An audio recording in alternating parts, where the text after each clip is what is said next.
Hello and welcome to this video. As you can see, I'm in my garden.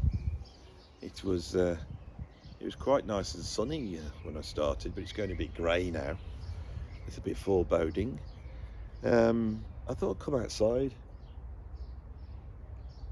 have a listen to the birds. The birds were really singing full out about 20 minutes ago, but I had a calamity happen on there, so this is second take.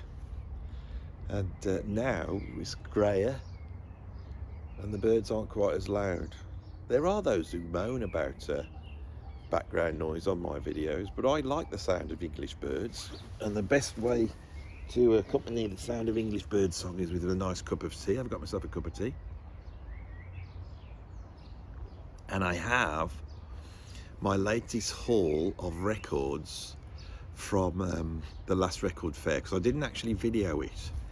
And so I want to just get back to what I used to do, which is talking about records and holding them up. So I've come out in the garden. This is filmed in 4K, so it's high quality, and it's just pure YouTubing, no fancy editing, just me, a cup of tea and some records. So shall we start chatting and see what happens?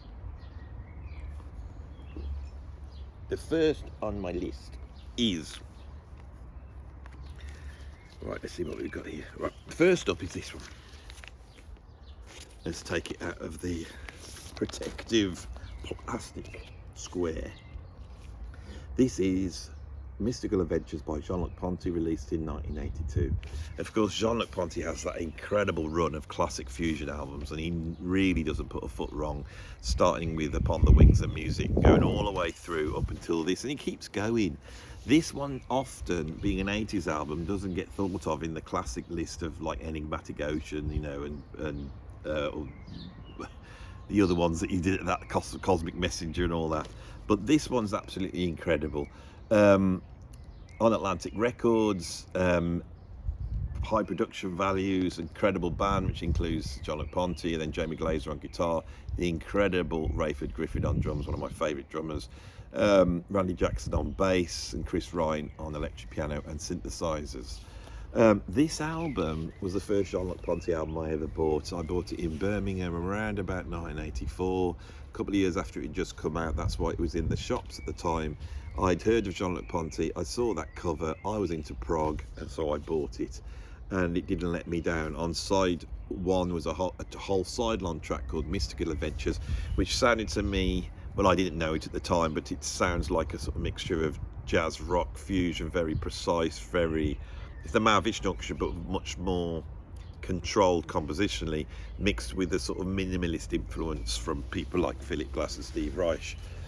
Great album, and you've actually got another two-parter, Final Truth. Jig's great, Rhythms Hope's great, and they do a nice version, although a bit Fuzak-y, of As by Stevie Wonder. I think that may have been the first Fuzak tune I ever heard, because I can remember thinking, what the hell's this? But now I appreciate now. This album is my original copy I lost. I lent it to a musician called Dave Woodhouse, who was a really good friend of mine, one of the greatest musicians I've ever worked with. In his late 20s, he succumbed to drink and drugs, and it was the drink that finished him off at the age of 30. An absolute virtuoso musician, and his record collection, all his instruments, God knows what happened to them. I don't know whether he ended up selling them off to buy drink, got in a right state, living in a squat, you know, and basically his kidneys went. It was so awful, and it's haunted me. And when I think of this album now, I think, well, Dave had that album, because I lent him about 3 albums and I lost them. And so I'll always think of Dave now. He liked this album. I remember him saying how much he liked it. Right, I've had the cat on me, so I've got a bit of fur on me. Right, next up on the list is this one. Pick this up. I'm getting more and more into Mike Oldfield. You know the key to Mike Oldfield? He's not listening to Tubular Bells. All the other albums are far more interesting. I think the hype that surrounds Tubular Bells, you miss out on other stuff he's done. I think Omadorn's probably his greatest album of the ones I've heard. This one was recorded in 1982, and of course sold a lot of records because it had his hit Moonlight Shadow on it with Maggie Riley on vocals. But the reason I bought it is because it's on side one. We have the side long Crisis, and this features basically Mike Oldfield's doing like everything on it, right? Then we've got Phil Spaulding on bass, Ant on guitars, Rick Fed on guitars, and then Simon Phillips on drums. I'm a huge Simon Phillips fan. I'm gradually collecting more and more albums with Simon Phillips on, and this is one where he was brought in to play drums, and then unbeknownst to him, Mike Oldfield announced that he was now also helping him produce the album. I mean, he never produced an album before. So this is the first album that Simon Phillips produced, and I believe in terms of sound, in terms of performance, Simon Phillips is about one of the best engineers stroke producers in the world at the moment. Picked up this at the record fair, and the guy didn't know he had it, so I got it for £2. Isotope, their album Illusion, which is the best one to have. This is a jazz fusion band that was formed in the early to mid 70s. And it's got Nigel Morris on drums, Lawrence Scott on I think keyboards, and then on bass, as you can see here, we have Hugh Hopper from Soft Machine, and we have Gary Boyle on guitar. Gary Boyle is one of those sort of unsung British 70s jazz rock fusion guitarists. They also include Jim Mullen, John Goodsall, Brian Godding, who else? Alan Holdsworth. Well, he's sung, but there's so many players from that period. John Etheridge that were so phenomenal, absolutely phenomenal. And for me, in many ways, we're going beyond even some of the American players. Very interesting. So that I'm very chuffed to have a bit of proper 70s jazz fusion, because I haven't got much of that. Right, picked up this. This is the second album by Blood, Sweat and Tears. Bands like Chicago and Blood, Sweat and Tears I don't know that much about. For the whole of my life I've had people raving on about these albums, especially brass players, and there's some incredible players on this. Of course, both Blood, Sweat and Tears and Chicago moved towards a more commercial sound, and in Blood, Sweat and Tears case it happens on this album, doesn't it? With the track Spinning Wheel, because they drafted in the singer Dave Clayton Thomas, and they had a huge hit with that. But there's also on here a lot of very proggy, very brass heavy, but also very funky and very rocky music. This, which I think is 69, is such a breakthrough album, so I'm really, happy to have picked this up.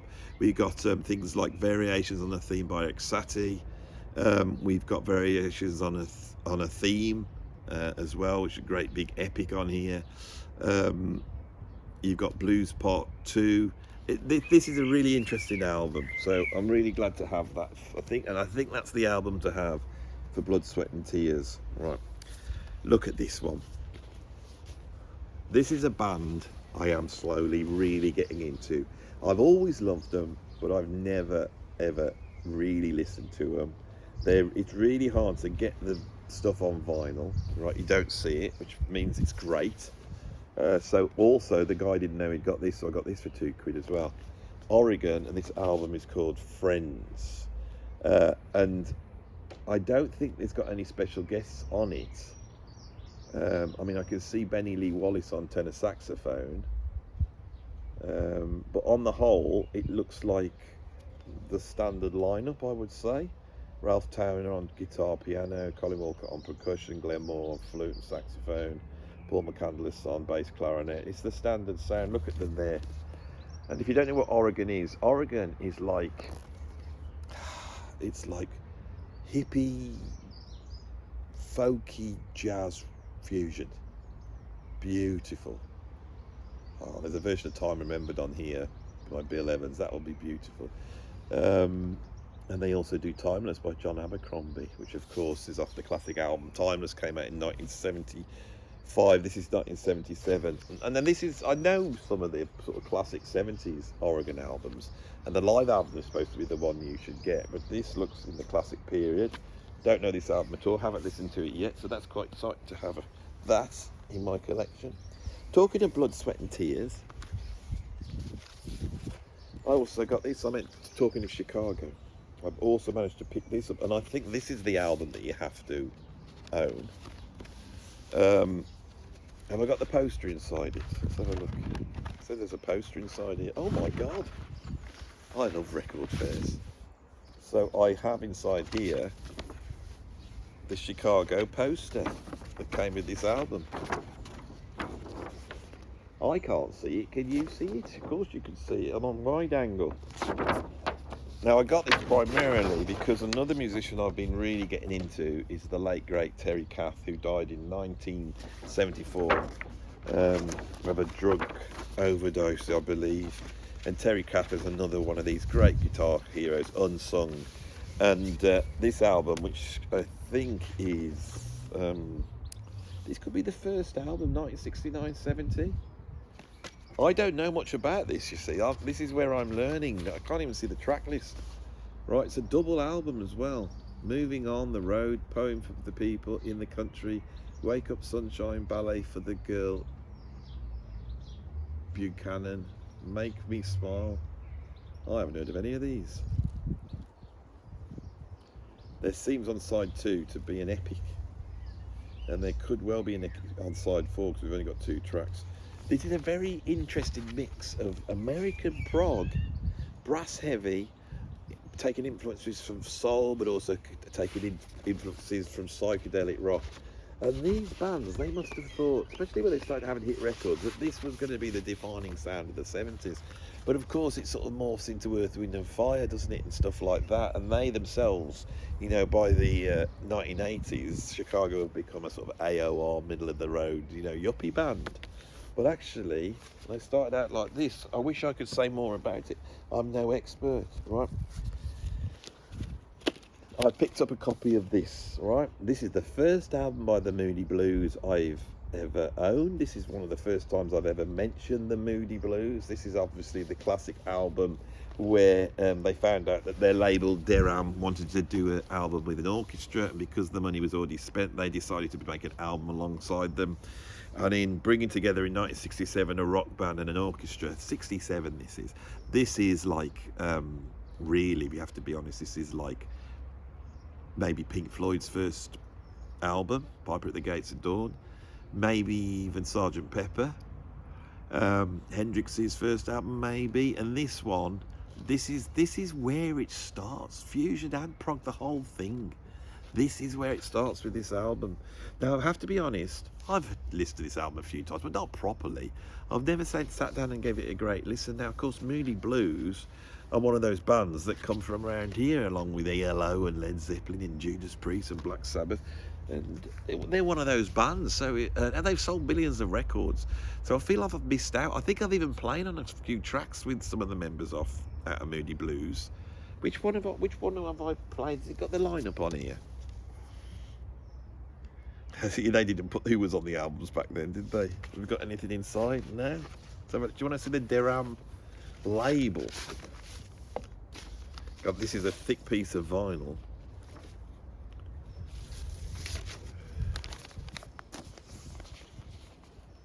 I'm not sure if this is an original copy, I don't know. It's hard to tell. It's not in brilliant condition. And that album needs a bit of a wash. Needs a bit of the old washing up liquid on it and a Brillo pad to bring the shine back. That's how I always deal with an album that looks a little bit unruly. The old Brillo pad, right? This is the... I spent some money on this one. I don't normally spend money at record fairs, but I had to buy this. Box set. Keith Jarrett solo concerts. This is the album. I had some of this on tape when I was young. For me, Keith Jarrett solo piano, it was never Colin concert. You know, great as it is, it was this for me. This. I taped a bit of this, borrowed this from a guy who had it at college when I first went to art college. And I can remember, you know, as I taped it and I listened to this track, and I knew he was making this thing up, and it was just took me on a journey like nothing else. So I found this at the record fair. He wanted 30 quid for it. I knocked him down to 20 quid because of that, a bit of a scratch there. And it's such a beautiful package. Right, ECM is also minimal. Yeah, they know how to make art out of just a typeface and the erasure of a typeface. It's absolutely incredible. Look at this.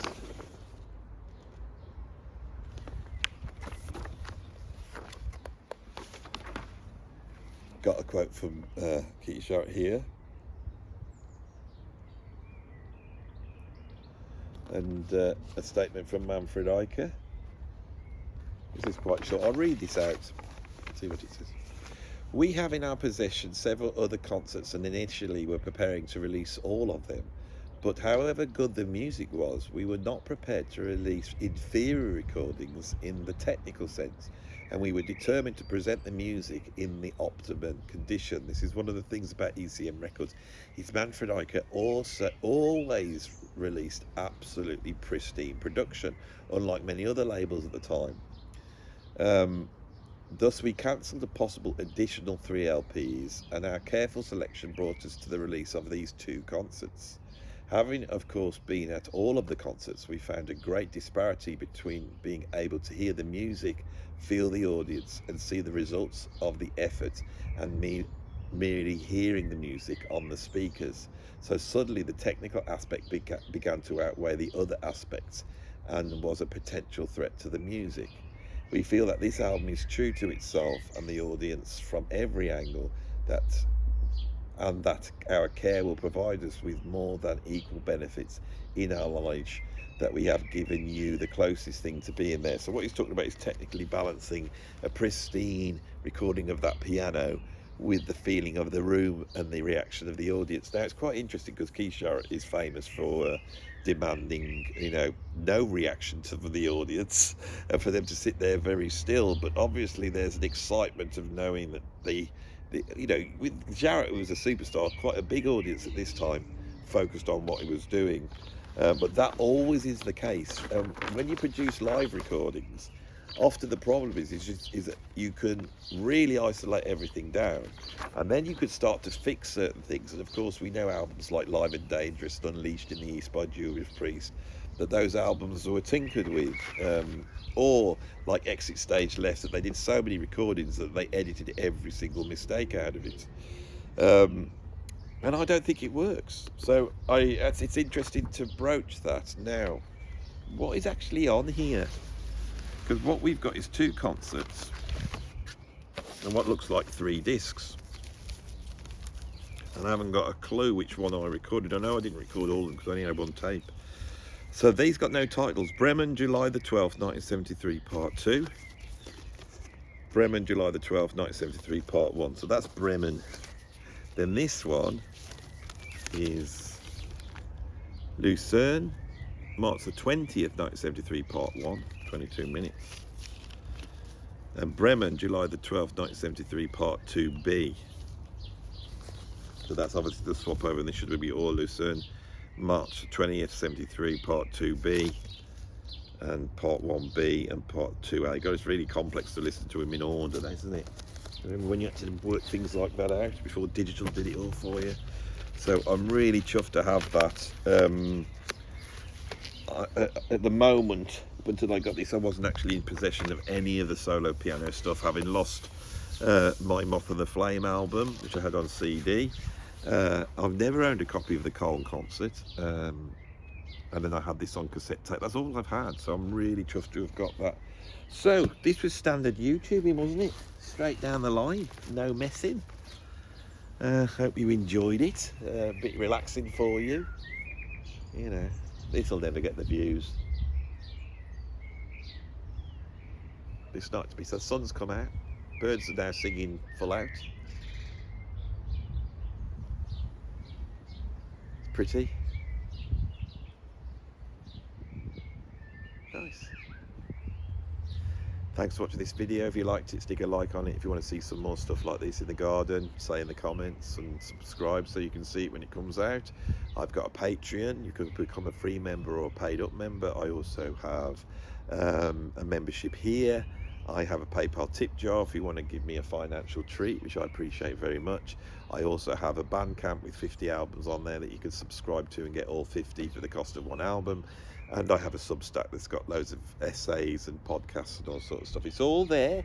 I am represented well in the digital realm. So you know that, don't you? Thanks for watching. I'll see you on the next video.